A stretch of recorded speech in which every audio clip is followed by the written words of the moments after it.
Bien, ¿qué tal muchachos? ¿Cómo están? Bienvenidos pues una vez más. En esta ocasión vamos a desarrollar un tema de la primera semana del curso de dinámica. Y el tema de la primera semana del curso de dinámica pues es el tema de campos escalares y campos vectoriales, ¿no?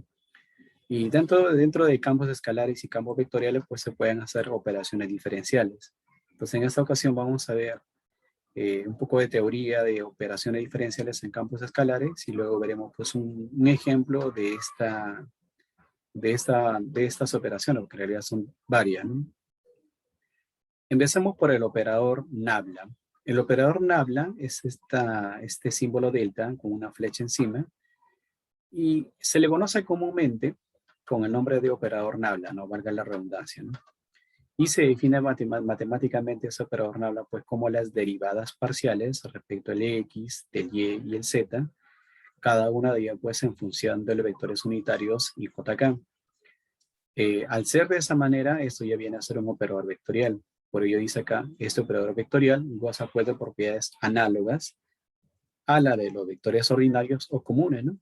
Y es de gran utilidad en la determinación de tres magnitudes, tales como la gradiente, la divergencia y la rotacional, que también en la videoconferencia pues van a ser desarrolladas, ¿no?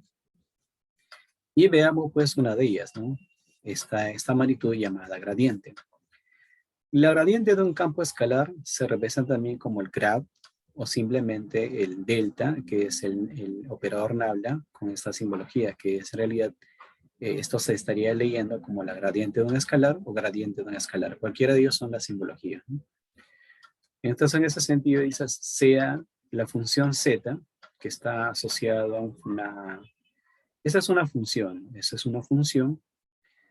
que, valga la redundancia, está en función o está expresado ya en relación a una magnitud escalar o a un campo escalar, ¿no? Ese campo escalar lleva esta simbología, donde ese campo escalar pues, puede ser presión, puede ser temperatura, puede ser altura, eh, puede ser volumen o densidad, entre otros, ¿no?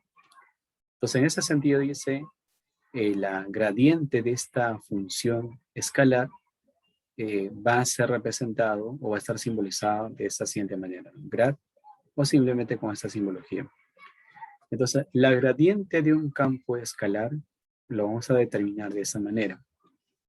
Esta forma o esta expresión matemática es el operador nabla, tal como ustedes lo pueden ver, que está en función de las derivadas parciales, ¿no? Del y respecto al x, respecto al y, respecto al z.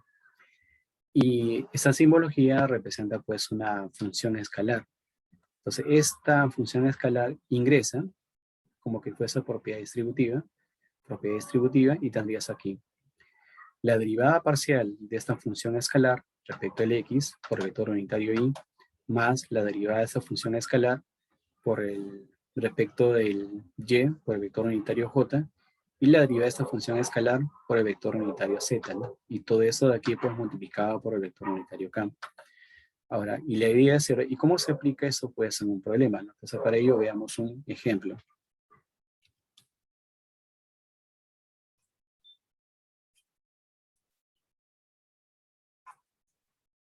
Bueno, ahí estoy pegando el ejemplo que vamos a desarrollar y dice acá lo siguiente, ¿no? Este es el problema número 11. Bueno, en ese sentido el enunciado está planteado de esta forma, ¿no? Dice, dada una función escalar v que es igual a 2x al cuadrado más 3x más 3y elevado al cuadrado más z cuadrado, determina, dice, el gradiente de esta función, o sea, de toda esta función, en el punto 1,1,1, ¿no? Bueno, como es tridimensional, entonces nos pide después determinar exactamente la gradiente en un punto determinado. Bien, solución. Veamos a la solución.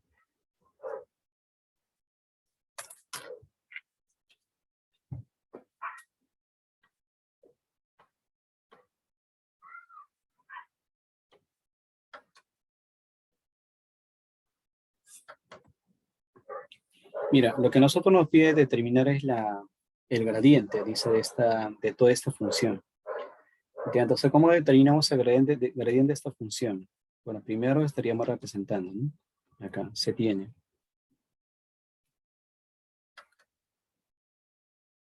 Se tiene que la gradiente, bueno, o el gradiente, se simboliza pues con este delta, con una flecha, pero la gradiente de quién? De esta función escalar, ¿no? Del v, de él nos pide determinar. Y vamos a apoyarnos de la última parte de la definición. ¿Y ello qué viene a ser? Viene a ser, bueno, estaríamos derivando a esta función v, pero respecto de x, respecto del y y respecto del z, ¿no? Pero recordar que esas derivadas son las derivadas parciales. Entonces colocaríamos así, vendría a ser la derivada parcial de toda esta función. Y nuestra función sería pues 2x elevado al cuadrado más 3y elevado al cuadrado más z cuadrado. Ya, esta derivada parcial lo vamos a realizar respecto de quién? Respecto del x. Multiplicada por quién? Por el vector unitario y. Asimismo, siguiendo la secuencia de la definición, vendría a ser esto, así. La derivada parcial de toda esta función, que es pues 2x al cuadrado, más 3y elevado al cuadrado, más z al cuadrado. Esta derivada parcial es respecto del y por el vector unitario j, ¿no? Y finalmente, sería pues la derivada parcial de toda esta función, que es 2x al cuadrado, más 3y elevado al cuadrado, más z cuadrado. Esta derivada parcial es respecto del z. Y multiplicada pues por el vector unitario k. Ahora, bueno, por acá arriba vamos a continuar el desarrollo.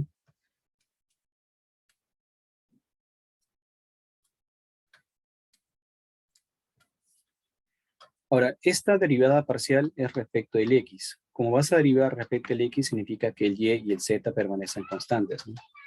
Entonces, como el y y el z permanecen constantes, la derivada de una constante, bueno, como no depende del x, van a ser 0. Simplemente derivas el x, ¿no? Entonces, la derivada parcial sería, pues, el 2 baja multiplicando, sería 4x, ¿no? 4x multiplicado por el vector unitario y. Bueno, más o menos, dependiendo de los signos. Ahora, esta función vas a derivar respecto del y. Significa entonces que el x y el z permanece constante, ¿no? El 2 pasa multiplicando y el exponente disminuye en 1. Entonces sería 3 por 2, 6. Entonces tendrías más 6y multiplicado por el vector unitario j. Y finalmente derivamos esta función, pero respecto de quién? Respecto al z, ¿no? Significa que el x y el y permanecen constantes. La derivada del respecto al z sería pues 2z, ¿no? Entonces tendríamos acá 2z multiplicado por el vector unitario acá. Bueno, esto ya es el gradiente de esta función, pero ahora a nosotros nos piden un punto, ¿no? Entonces iríamos ahora para el punto.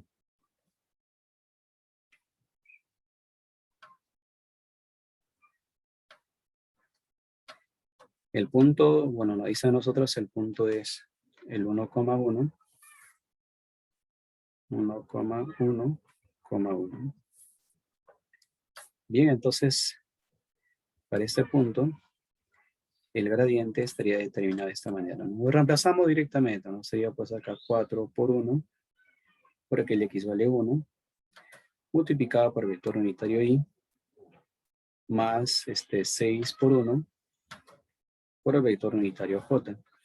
Y finalmente, 2, sería pues 2 por 1,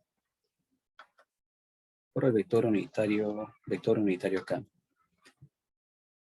Bueno, la operación no es tan compleja y por lo tanto entonces el gradiente de esta función, bueno, acá arriba está más representada. Vamos a corregirlo.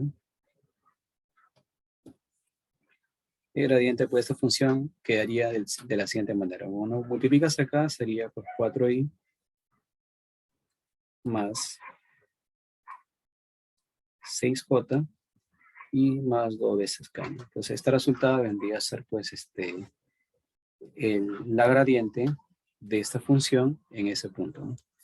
Bueno, básicamente sería pues ello la respuesta y con ello estaríamos dando por finalizado este problema, ¿no? Porque de este problema nos han dado esta función escalar y ¿qué es lo que nos han pedido determinar? La gradiente de esta función en el punto. Entonces, para hallar la gradiente de esta función hemos hecho uso de la teoría y en ella hemos aplicado esta fórmula matemática, los cuales vienen a ser las derivadas parciales de la función escalar respecto del x, del y y del z, ¿no? Bueno, eso sería todo, muchachos, por hoy. Nos vemos en otra oportunidad. Hasta luego, cuídense.